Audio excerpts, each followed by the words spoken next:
Hai guys, di sini kita bakal belajar bahasa Jepang. 10 menit aja kita bisa mahir baca, nulis, dan bercakap-cakap menggunakan bahasa Jepang.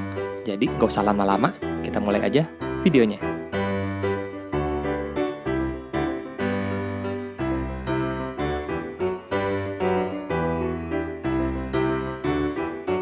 Buat kalian yang belum mengikuti pelajaran sebelumnya, kalian bisa cek playlistnya di sini. Jangan lupa juga lihat deskripsi videonya, karena gue bakal taruh link untuk kalian bisa latihan pelajaran-pelajaran yang udah kita bahas. Jadi, kita langsung lanjut aja ke pelajarannya. Nah, di pelajaran kali ini, kita akan membahas beberapa cara menanyakan sesuatu, atau kalimat tanya.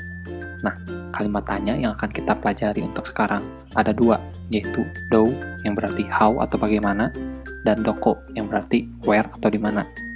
Sebenarnya, format kalimat tanya itu simpel. Kalian hanya perlu mengucapkan subjek atau apa yang mau kalian tanyakan, ditambah wa, ditambah kata tanyanya, ditambah desu, dan ditambah ka. Nah, untuk contoh penggunaan do adalah untuk menawarkan sesuatu. Jadi kalau kita mau menawarkan mungkin barang kepada seseorang, kita bisa menggunakan do. Nah, contoh penggunaannya bisa seperti ini. Anggaplah saya mau menawarkan udon kepada seseorang. Saya bisa berbicara seperti ini. Udon wa do desuka, yang berarti how about udon, atau bagaimana kalau dengan udon. Nah, kalau kita mau menawarkan misalkan ocha, nah saya bisa berbicara seperti ini. Ocha wa do desuka, how about tea, atau bagaimana kalau dengan teh. Nah, itu salah satu contoh penggunaan do adalah untuk menawarkan sesuatu.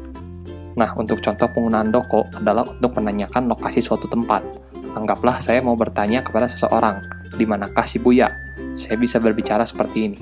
Shibuya wa doko desuka, yang berarti where is Shibuya, atau di manakah Shibuya.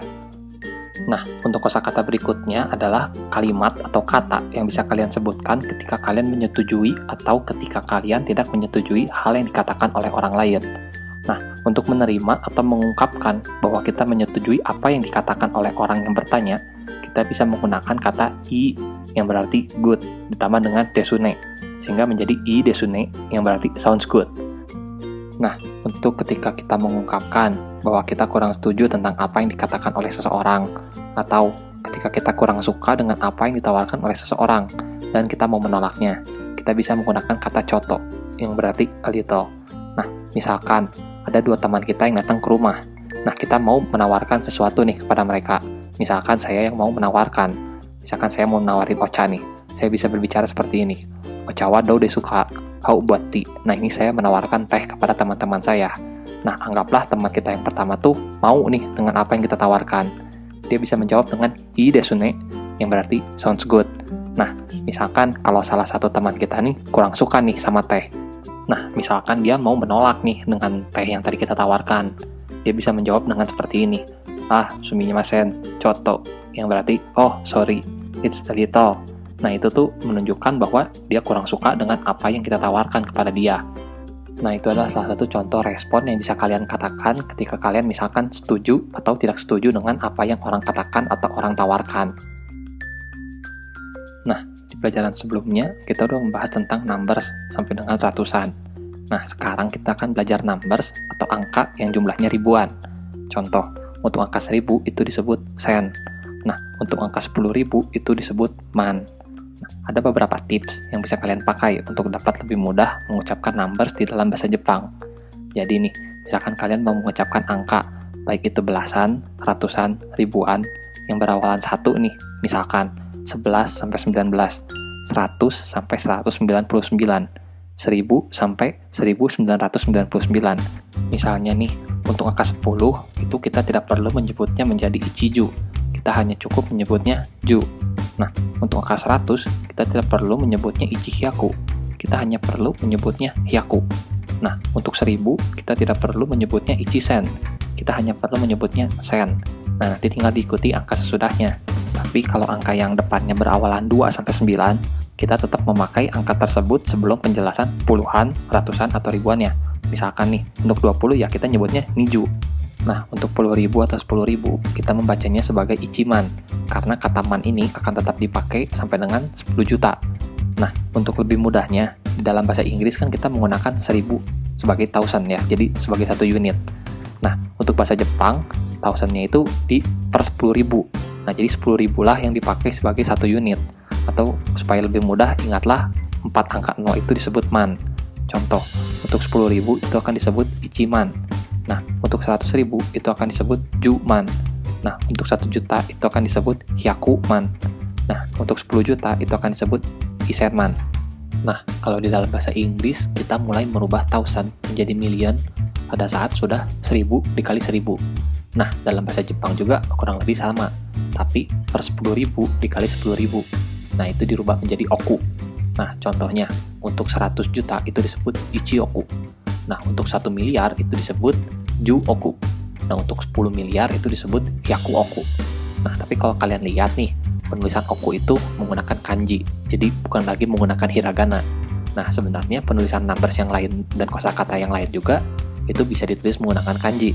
Tapi untuk awal-awal saya lebih memilih menggunakan hiragana, karena lebih mudah lah menggunakan hiragana dan katakana. Kan total hiragana tambah katakana hanya 142 huruf. Nah, kanji itu banyak yang penulisannya sama, tapi pembacaan, pengucapan, dan artinya tuh beda. Nah, jadi itu akan dibahas ketika kita udah belajar lebih jauh lagi. Nah, sekarang ayo kita lanjut ke pelajaran berikutnya. Nah, untuk di bagian ini, saya akan membahas hiragana yang kemarin sudah kita pelajari. Kalau kalian ingat di pelajaran kita sebelumnya, di mana ada beberapa hiragana yang penulisannya mirip, yaitu K dengan G, S dengan Z, T dengan D, H dengan B dan P. Nah, itu penulisannya itu hanya menambahkan special mark atau tanda spesial di penulisannya, di mana kalian bisa lihat contohnya di sini.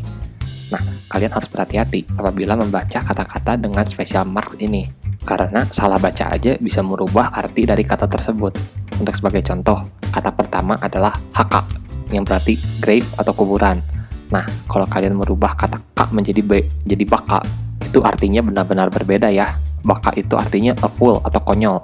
Nah, jadi kalian harus benar-benar berhati-hati ketika membaca atau menulis kata-kata di dalam bahasa Jepang.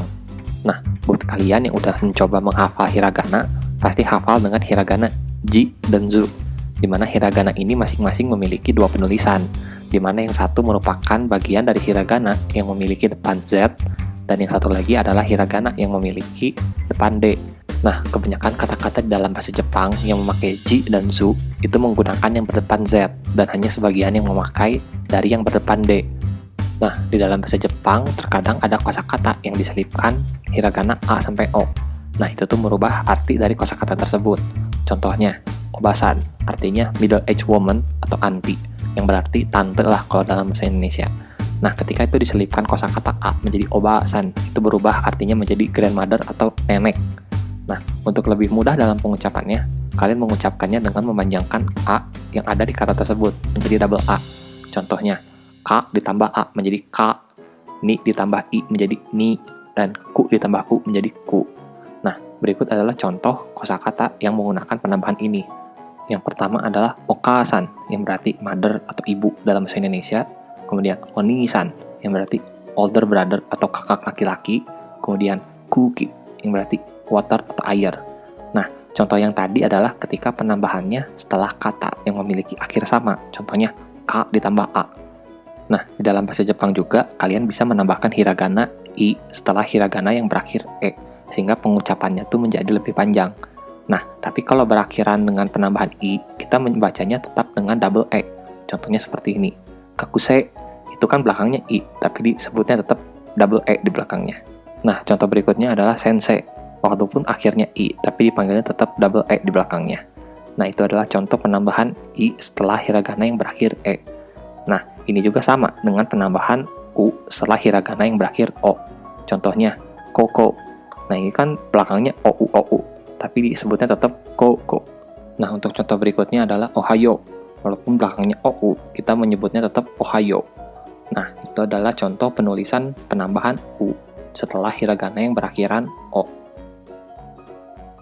Nah, apabila kalian lihat hiragana su, terkadang dalam bahasa Jepang tuh, hiragana su ini tuh ditulis dengan ukuran lebih kecil dari hiragana yang lainnya. Nah, kalau kalian lihat kata-kata yang memakai hiragana su dengan ukuran lebih kecil dari hiragana lainnya, itu berarti kalian nggak usah baca su-nya, tapi kalian tinggal memanjangkan huruf pertama dari hiragana sesudahnya. Misalkan, Itsuka, itu artinya someday.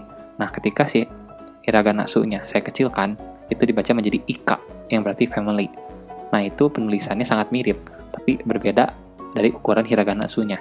Nah, tapi kalau begitu artinya tuh jadi berbeda. Contoh lainnya adalah kite kudasai. Nah, itu ketika kita tambahkan su yang berukuran lebih kecil, itu dibaca menjadi kite kudasai. Nah, ini juga ada untuk ite kudasai dan ite kudasai. Nah, kalian bisa lihat kan, banyak kata-kata yang berbeda ukuran hurufnya saja tuh artinya berbeda. Jadi kalian harus jeli melihat baik dari penulisan hiragananya, apakah ada special marks atau tidak, dan ukuran dari hiragana tersebut. Nah, di sini gue bakal kasih contoh beberapa kosakata yang menambahkan hiragana su yang ukurannya lebih kecil. Nah, kalian bisa lihat di sini. Nah, tapi hiragana su yang ukurannya lebih kecil itu tidak bisa ditambah sebelum hiragana naninu neno. Nah, untuk hiragana naninu neno, kita akan menggunakan hiragana n atau m. Nah, untuk contoh katanya ada zanen dan gomenasai. Nah, kalian bisa lihat ada penambahan hiragana n di kedua kosakata ini. Nah, sekarang ayo kita memperbanyak kosakata atau vocabulary yang udah bisa kita baca kalau kalian udah hafal hiragana. Nah, di sini gue akan kasih 30 kosakata yang bisa kalian coba tulis jawabannya di komentar. Dan jawabannya akan gue kasih di akhir video.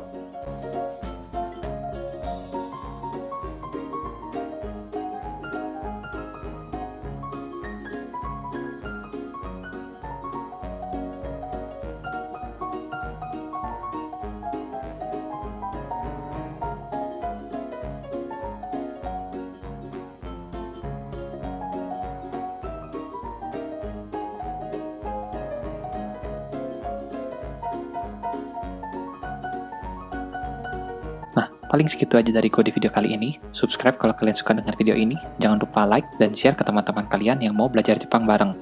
Jangan lupa komen apa aja yang udah kalian dapat, gimana perkembangan kalian, dan kalian juga bisa join Discord gue kalau kalian mau mencoba bercakap-cakap menggunakan bahasa Jepang. Sekalian kita belajar bareng.